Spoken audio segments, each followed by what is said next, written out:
చాలామంది అడుగుతుంటారు 2025లో నా పట్ల దేవుని చిత్తం ఏమై ఉంది అని.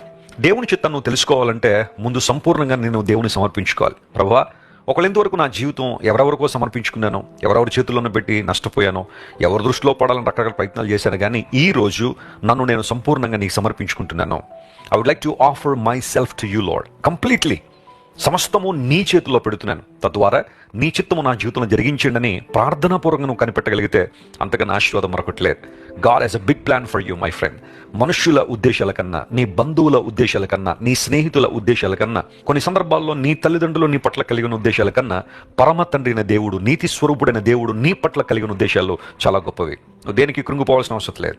మనుషులు ఏదో అంటున్నారని నీ భవిష్యత్తు ఎలా ఉంటుంది, నీ బ్రతుకలా అయిపోద్ది, ఇంక నువ్వు లేవలేవు, నువ్వు స్వస్థపరచబడలేవు, నీవు ఉన్నతమైన స్థితికి రాలేవు, జీవితం అంతా ఇలాంటి పరిస్థితుల్లో ఉండాలని ఎవరో ఏదో అన్నారని, నీ జీవితాన్ని సవాలు చేస్తున్నారని నువ్వు కృంగిపోవాల్సిన అవసరం లేదు.